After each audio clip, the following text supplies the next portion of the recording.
Hey guys, so today I'm going to teach you how to make a bike ramp. One of the first things you got to do when making a ramp is decide what height and what type of radius. What you can do is, I found this online, you go to extremeskater.com and they have a ramp building tool right there. What you can do is you can go change this to quarter pipe, go on there and you can choose your height, your radius and everything. I decided to do an 11-foot radius and go about 3.5 feet tall.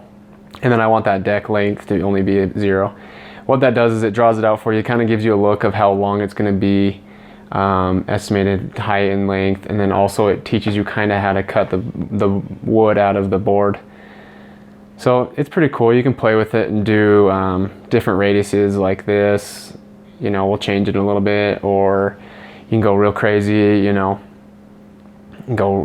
whatever you want to really do. It's a cool little tool, something I thought I'd show you. It'll draw it out for you.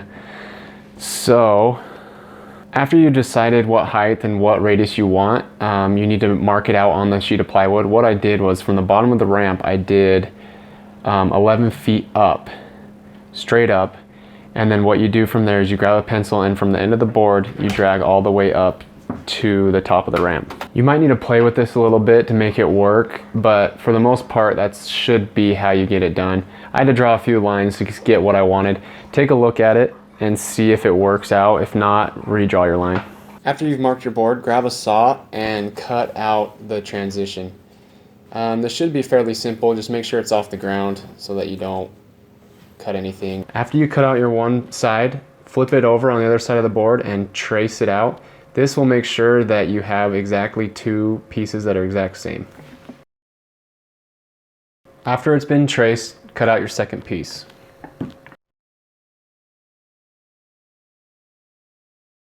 Next, you're going to cut out your 2x4s. I decided to do mine 3 feet. This will make the ramp 3 feet wide. It's pretty wide, but I really like the wide takeoffs, so it's something that I wanted to do. Make sure you just measure it out and square it up and then cut it. It's hard to say how many 2x4s you're going to need depending on the size, the height, and the length of your ramp. But usually I just eyeball it and kind of make a guess of how many I'm going to need. You can always cut 2x4s later too as you need them.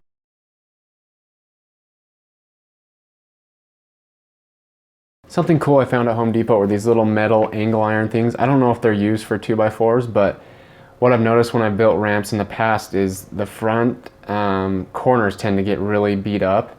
So what these little metal things will do is help protect the plywood from getting really chipped and beaten up. What you do is you screw both of those to the back 2x4 so that the plywood can fit in between them.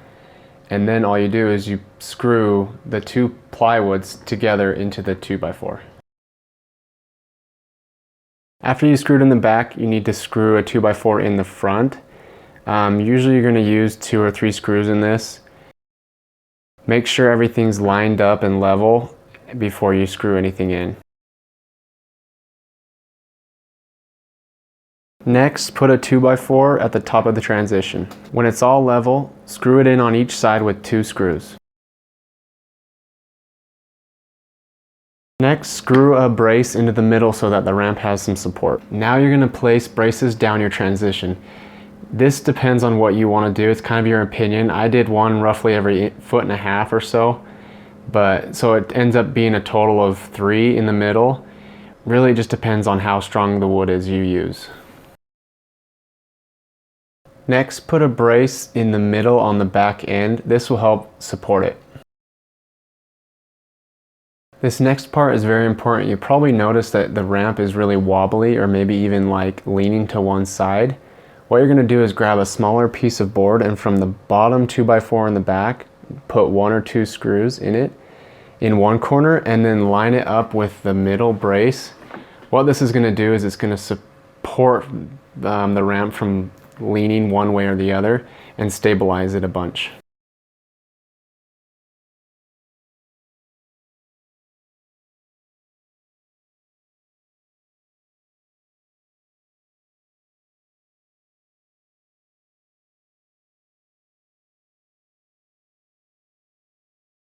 After that, the ramp should be very sturdy.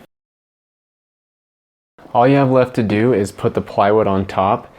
Because I made my ramp 3 feet wide, I measured and marked for 3 feet. Then just cut your piece out.